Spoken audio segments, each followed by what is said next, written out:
Okay guys, tuli ku HK Media manya nedobozi nze Hadija Kigozi tusako nambo moto wali kuche atenga ondabire sawe no tuli Dubai wensinziro kuweereza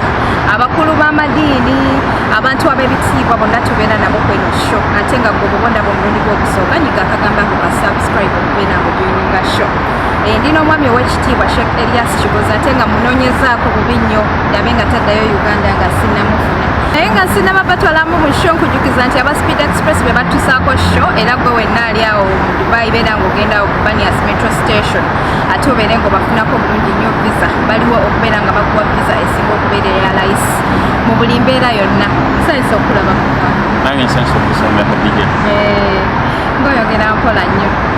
nakufuna okoye sikoye naye simanyi nti saamanyira kukangula nnyo ddoboozi era nga baseka bwe mubeera abaana bakusanyukidde okulaba wano e Dubai abantu bangi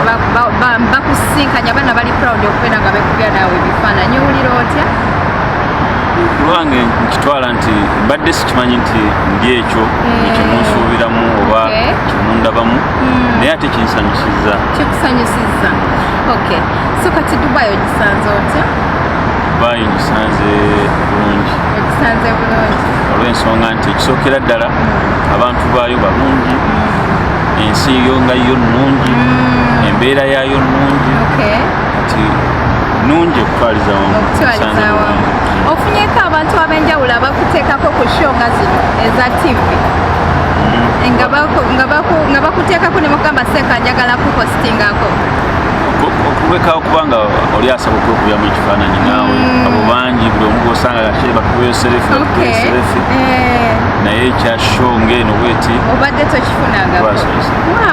olaba wendi blessed guys, so you should subscribe mwena abafollowing Sheikh Elias Kigozi amanya n'eddoboozi eze Hadija Kigozi tonneewunya okuba nti nyambadde bwenti bunsabire nange Allah ate abeere nga nnuŋŋamya mu kiseera mu maaso nsobole okubeera Seeka nga bituukiriza ebintu ebyokwebika Allahumma amiina nange mbyagala bannange naye munnange ebintu bya Allah ate wabikola so okay so kati Seeka watandika otya okubeera nti weekuulamu omulimu guno gw'okubeera nti oyamba abantu bangi e Kampala gye bali bamisusingisiza obudde abantu bangi nnyo balina ssente n'abatalina ssente naye nga balina eddoboozi naye nga tosobola kutuusa buyambi ku bantu bwe babeera beetaaga so kati gwe nga omuntu watandika otya ekintu kino idea wagijjawo sookera ddala alhamdulillah wassalatu wassalaamu ala ashrafi almursalin allahumma salli ala sayidina muhammad wa ala alihi wa ashabihi wasallam nyongera okwebaza Katonda ankoledde enteekateeka eno kyeyalingako akadde naawe andaba webale nnyo webalire ddala waayo kadde kano okusobola okugabanako nange ekirala nyongera okwebaza Katonda yantambuza nantuusaako mu kifo kino si gwe mulundi gwange ogusoose naye at least to have enough time okufuna kaddaye nesobola okusharingako n'abantu kubanga ebbanga eribadde lisooka nga mba mu transit lunaku lumu hafu ya lunaku gasobola kufuna ddembe gundi kadde kawanvu bwe kati na it's a blessing to me ndabira ddala nga kigambo kya bbeeyi ate nga ng'omusiraamu weweebaza ekyengera Allah akwongera weweebaza ekyengera Allah akwongera so saba Allah ayongera okukolera enteekateeka ffenna sobola okuba nga ate tusiikanako ekyokubiri nyongera okubuuza ku mwenna bannayuganda abali mu Dubai n'ebweru we Dubai abali e Salja abali e Abu Dhabi abali e Jasmine mwonna buli obu yenna amanyi nti ngaali mu nsi eno ya Emirates Salkhema mwenna kkiriza embeere nga mbabuuzaako n'ekisamu kyesinga okuba ekitiibwa nti assalamu alaikum warahmatullahi wabarakatuh. Nze ndi mukwano gwammwe Sheikh Kigozi Elias mbaagala nnyo kyova olaba nti buli ansi ayagala okunsinkana mbanjala nange musinkane olw'omukwano gwe nnina gye muli naye nsaba Allah jalla waala ekitiibwa ayongere ffenna otukuma nga twagalana tusaasiragana kubanga teri kya bbeeyi mu nsi nga kwagalana omuntu okwagalana kuleeta emirembe wakati w'abantu okwagalana kuleeta ekisa wakati w'abantu okwagalana kuleeta ekitiibwa wakati w'abantu so kigambo mukwano kyayitirira kyekimu ku bigambo y'omukiyama olunaku lw'enkomero Katonda kyagenda okuwa abantu abayingiza ejjana nga tebasirwa swala sirwakulwana ntalo za ddiini Allah agenda kubuuza nti baani abaayagalana kuba Allah kulamira Hadija naye noonyayo omuntu omwagale kuba Katonda mwagala omutima gwo gayenda omutono mwagala. What we mean okwagala tetugetegeeza love ti musajja kwagala mukazi, mukazi kwagala musajja. Ng'olina kyoyagala kyonoonya, naye omuntu omwagale whereby osobola omubuulira amazima nti kino kyokoze si kirungi, kino kyokoze kirungi kikuume. Osobola omugamba nti you smart nga you mean it. Osobola omugamba nti ekigambo kyewayogedde tebakikola, kino kyokola kiyinza Katonda takyagala. Gwe mukwano gwa namaddala, kubanga mukwano gwo bwomwagaliza ekirungi, mukwano gwo bwomwagaliza okubeera mujjana oluvannyuma lw'obulamu obw'ensi. Okudda ku kibuuzo ky'obuuzizza natandika ntya okulaba nga nkola ebyo binfudde Sheikh Kibuuzo Erias, wallahi sobola kugamba nti natandika ntya, nange simanyi. We always do things nga tetumanyi kyebitegeeza, tetumanyi wajja bigenda tutuusa, tetumanyi wajja bigenda tukomya. Naye kyenjagala kyenzijukira ennyo, kyensobola okujjukirako nnyo, zenakula ne musajja munaku. Sibeerangako mu bulamu bwa ssanyu, sibeerangako mu mbeera ya kigagga. Nakula ne maama wange nga maama agenda Kaleerwe n'alonda amatooke Mukatanga Mwandegeya. Maama bwe baayawukana ne taata n'atasobola kufuna ng'abakyala. Nze ne ngenda ne mbeera ne maama ebbanga lyonna. Maama nakula ne maama, tubula maama mutwala nga kintu kyanjawulo nnyo. Kati ng'olumu twabeeranga kawunga ka muwogo ne tukalya okumala omwezi mulamba. Maama ne tulyanga bbiriŋŋanya nga bamufumbye ne batokosa ne tuliryako okumala omwezi mulamba. Obulamu obwo bwe nabukuliramu tebwankosa naye bwanjigiriza. Ne nkula nga nkimanyi mu nsi nti omuntu ate maama wange mukazi muyambi nnyo. Twawangala n'abaana awaka nga be yalondanga okuva ku street, be yalondanga okuva be basudde, nga naye atulaga nti baganda baffe era nga tulya kimu. Otwagendanga ku ssomero ng'atuweerera nga tugenda ne keeseyi, ate nga n'ogezaako n'osobya oli muganda wo omulala oli gwe yazze obuze ewaka n'obaako okuga embeera gy'oteekawo emunyigiriza obeemu nga maama ajja kunyigira, ajja gamba tolina muyisa bubi. Nakikopa ku maama nga ndaba ayamba nnyo era twamugamba ku maama, naye kakati ffe tunaabirako ddyo abasanyufu, kubanga buli otuba waka tugenda kubeera mu ssanyu ate ng'oyongera oleeta abantu, ate abantu boleeta toyagala tubagambeko batukyali bato. Naye alhamdulillah nakulira ndaba eyo embeera nga maama gyakola. Bwe nakula Allah n'ansaasira ne ngenda e Saudi Arabia okusoma. Saudi Arabia n'obulamu bwe nasangayo. Sente mwazijjawo ezikutwala e Saudi Arabia?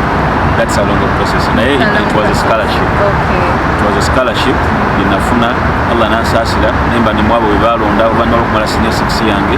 Nali ntandise okusoma koosi ya IT ku IUIU Ekibuli. Then ne applyinga ku Islamic University in Medina. Allah n'ansaasira nemba mwabo abayizi be balonze okugenda okusoma mu Medina. Kati ngenda nensoma. Naye ensi eri bye nalabayo biri wano e Dubai. Saudi Arabia eriyo abanaku, eriyo bannamwandu, eriyo abalema, naye bonna they are living better life. Bawangalya mu bulamu obulungi olw'ensonga nti abantu bannansi beefaako, beeyamba, buli omu atunuulidde munne okusobola okulaba ng'abeera musanyufu, buli omu alwana munne asobola okulaba nga musanyufu. Ekigambo ekyo kyanyigira mu mutima nensigala nga nkirowoozaako. Nagendanga deeply nga natambula nnyo okulaba ebintu bino babikola batya. Wali organisation zagendanga ziteekawo ne gyewaliise warehouse, bakuŋŋaanya engoye enkadde ne baziteekawo awo. Manyi na Dubai kirabikamu ekiri nsaba ku miziti bataddewo ekintu, omuntu alina olugoye lwatakozesa n'alutwala n'aluteekawo. Nga warehouse zibeeramu emmere, omwezi bwe guggwako abantu nga bagendayo ne bajjayo emmere ya bwereere. Abalala nga emmotoka evuga emmere eyo negera ng'egibatwalira abanaku, bannamwandu, abalema kasita baba nga beewandiisizza. Bwe nakiraba nga naye ekintu kino nange neetaaga bwe manzi ewaffe nkikola endowooza, ndaba kiyinza okuba ekintu ekirungi. Allah n'ansaasira nengenda nga nkitandika. Ekirala namanyi okukozesa social media. Bwe natandika okukikola nendaba nga abantu abalala ngamba naye social media nsobola gikolerako kintu kino to inspire other people n'okulaba nga I attract other people to do the same. Nenkitandika kanyera okulaba nga abantu batandise okipiikinga, batandise okukyagala, then from there n'okunjoininga.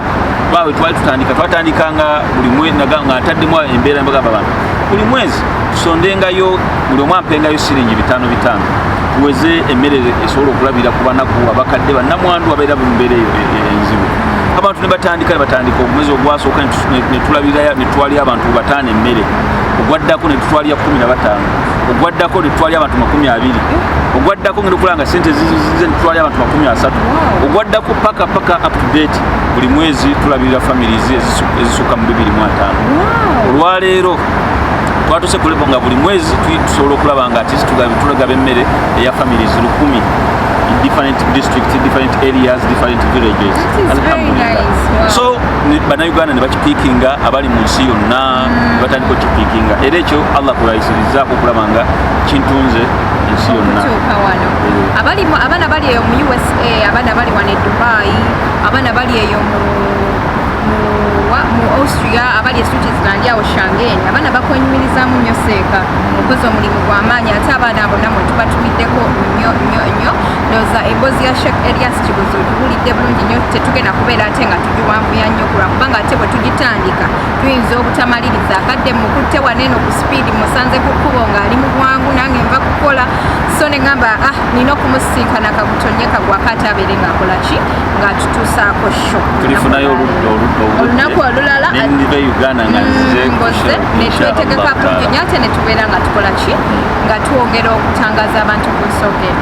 okay seeka njagala okwebaza nnyo okubeera nti kkiriza yadde mukadde akatono kenkukwatiddemu nobeera ngaokkiriza okubeera ngaojja ku show yange abayimbi bazze wano eno abantu abamanyi bazze wano eno abantu balowooza ndowooza tupositinga abantu bokka bwe batuku eno show naye nga ate eno show ndi mwana musiraamu ate nga omanyi nti no show yange n'abakulu b'amadiini bonna tubeera nga tukola ki nga tubateekako so kati seeka bubaka ki bw'olina eri abaana naddala ab'omulembe guno eno nga tetundaba kubamu sookera ddala obubaka bwe nnina obukulu bugenda eri abaana bannayuganda abawangali mu Dubai n'ebintu bisatu byenjagala okubakubiriza mubiteeke mu mukole sookera ddala okwagalana teri muntu asobola kutuuka ku buwanguzi nga omutima gwe si muyonjo Nabbi Muhammad sallallahu alaihi wasallam yatugamba nti omukkiriza asinga obukkiriza mubakkiriza omuntu asinga empisa ennungi akimalu lmuminina imanan ahsanu khulukan omuntu asinga obukkiriza hadija sinviiri zino zolina nti bwebukkiriza bwo sigamba nti shariya gyogenda kwambala naye omuntu asinga empisa ennungi ye muntu asinga obukkiriza empisa kyayitirira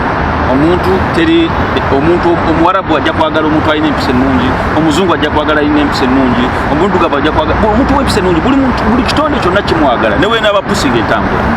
bannayuganda mwenna mbakubiriza okuba empisa ennungi kyekitegeeza kyempisa ennungi mwagalane musaasiragane bw'obanga olina wookola noolabawo opportunity yonna dukoyite munnayuganda munno ugambe waliwo kino jangu okirabe waliwo omulimu guno jangu ogukole tekikwetagisa kusaba ssente nti nze jalompe ssente kufunira omulimu ekintu ekyo olunabye nga kyetaaga okulongoosa kubanga lwaki ono gw'ofunidde omulimu ng'ogumuguzabuguza kiba kitegeeza omuguzizza biwedde enkyo ojja kwetaaga obuyambi bwe tagenda kukuyamba that is a gonna case biwedde wamufunira omulimu wagumuguza byaggwa naye bw'onoomufunira omulimu n'ogumufunira nga tomugumuguzizza n'omugamba bugambi jangu okole wano it's going to create a bond of love kiina enkolagana gyesigenda tuteekawo y'omukwano one time you will need him ogenda kumwetaaga ajja kubeerawo omugambe nti munnaye nsaba kunnyambayo kino nsaba kunkwasizaako kino ajja kuvaayo because lwaki ajja kumanya wano wendi gundi yeyantuusaawo ekyokubiri mubeere nga mweyagaliza buli wonooyagaliza muganda wo kyowulira kyoyagaliza omwoyo gwo kitegeeza ogenda kuba mukkiriza jjudde kitegeeza Allah agenda naawe kusaasira akuwa ebirungi bingi tuba tusaba edduwa ne tugamba nti ayi Allah wekitiibwa wagundi negundi omuwa ebirungi malayika zino ezikuli emabega zigamba nti ayi Allah omuddu ono muwe nga ye byasabidde muganda we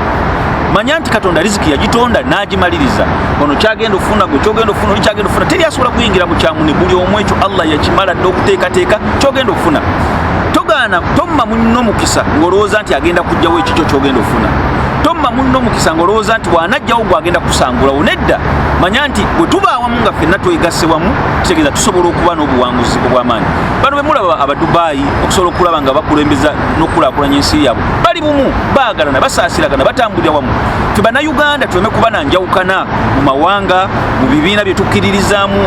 mu nfaanana gye tufaanana mu levo y'obuyigiriza gye tulina ng'olowooze nti nze ndi wa diguli sikolagana atali wa diguli nze ndi wa people power sikolagana na movement nze ndi munyankole sikolagana atali na musoga ndi mukyoli sikola nedda ebyo byonna tebirina kye bituyamba ffenna tumanye abajja Dubai twajja kunoonya riziki twajja kunoonya ssente essanyu lyaffe n'okwesiima kubanga tuzifunye ssente ne tuddayo waka ne tweyagala naye bwe tunabanga tetuli bumu tetutambulidde wamu tetusobola kuyambagana infact nabye nga kyetaagisa kubanga bannayuganda bonna obudde abansiikanako mbabuuza tulinawo embeera ebagatta nga mmwe bagamba nti tulina association fenna bannayuganda etugatta buli omu badda nga materiiwo kyannaku okubanga bannayuganda 23 nyaffe tuli e Dubai naye nga tetusobola kuyamba munnaffe abadde nakazi kubensonga we don't have any association etugatta which brings us together twalibadde nga abali Salja abali Abu Dhabi fenna nga tulina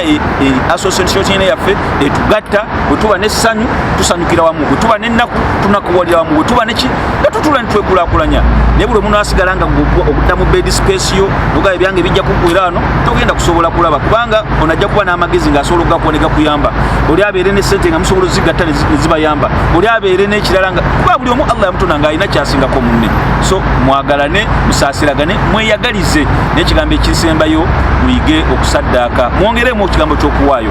okusaddaaka kuleeta ebintu bisatu ekisookera ddala asadaka dawa okusaddaaka ddagala buli wosaddaakira omuntu bwoti ddagala nabbi yatugamba nti daumara llakum bisadakati mwejjanjaba endwadde ezibaluma na kusaddaaka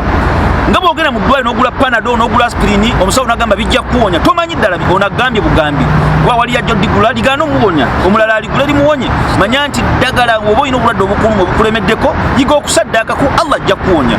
ekikulu si kugamba nti kyosaddaase naye that spirit ekikoleddemu enniya gy'okikoleddemu ennungi Allah ajja gifuula ensonga egenda okuwonya ekyokubiri nabbi n'atugamba nti asadaka yutufi ghadabu rabbi okusaddaaka kijjawo obusungu bwa Mukama Katonda abantu tulina amazambi ge twakola nga manene Katonda yanyiiga dda Katonda yatuteekako embeera tukaluubiridde banno bakole ssente bazifunamu bwe zo ziganya okugira z'okola zibalya tula wansi omanye kiki kye nina okukola omusaala gwo gw'ofuna nfuna 10 nfuna 12 jjako siringi emu oba 2-3 ogambe nti buli mwezi Katonda ngenda muwaako percentage erungi saddaaka oyinza obutasaddaakira ku kigozi Eriyaasi oba omulala yenna gwe obufunye n'oteekewo embeera ogamba nti buli mwezi mbaako kyenziza eri abanaku abantu abo abanaku be mulaba abakadde abalema be balina edduwa eziri ezannamaddala nga tonnaba kunoonya seeka agenda kusomera dduwa tonnaba kunoonya ani agenda okusawula ogenda okuloga agenda okusimanya okuwambulula noonya omuntu omunaku waali omuyambe ekigambo kyagenda okugamba nti Katonda akusaasire wallahi billahi talla malayika ziri mu ggulu zigenda kukiddamu zigambe ayi Mukama Katonda kkiriza omuntu ono kyasabidde munne n'ekigambo ekisembayo nti tubeere wamu tetulina njawulo wakati wa tujje njawulo tujje tulome kulowooza ku mawanga gaffe wadde kabira zaffe wadde kitulabika kyonna tubeere wamu mwekuumire mu kwagalana mwekuumire mu kusaasiragana mwekuumire mu kweyagaliza ebyo munaaba mubikoze insha Allah mukakasa Hadija kugenda kubeera bulungi saba Allah jalla wala kitiwa abakume I'm even very emotional kutono olidengo likupa ili mnempuliranga mbutuufu mashallah esimye n'ekitone Allah kyeyakubona mulako okubeera nti nosobola okupasinga on message basi buli muntu nti nasobola so kati Allah w'ekitiibwa ye yakusaasira ekyo kyo bambi okireera nsubira bannayuganda mwenna gye muli mutegedde sigenda kubeera nga nsukkawo ku ekyo bannayuganda mwenna my dear brothers and sisters abali wano e Dubai abali mu America abali e London Sweden Australia Saudi Arabia Hadija ono mumwagale kigozi like and subscribe to his page whether Facebook oba YouTube channel oba WhatsApp group wogisanga yonna Hadija Kigozi mumwagale kubanga muntu mulungi ate alina omutima ogwagaliza bwe munaaba mumwagadde Allah agenda kulaba ebirungi byagenda okubawa va ku muntu eyerekereza obudde bwe abalaba oluva ku mirimu agenda kutuula wakana awumule akooye naye anoonya bukugezaako okulaba nga aggulawo Dubai efaanana etya aggulawo Dubai ogibalaga bwefaanana so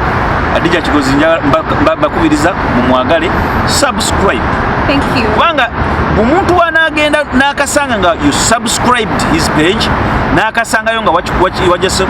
wagirayikinze naye n'abayo kyalaba n'akiyiga ogenda kufuna empeera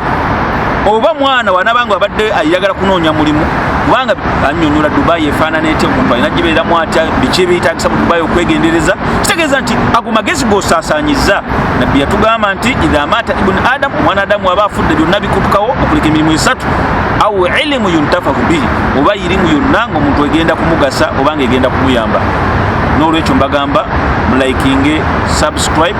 Hadija Kigozi page oba Hadija Kigozi YouTube channel mujja kwesimba. Mbagala nnyo mbere bulungi. Assalamu alaikum wa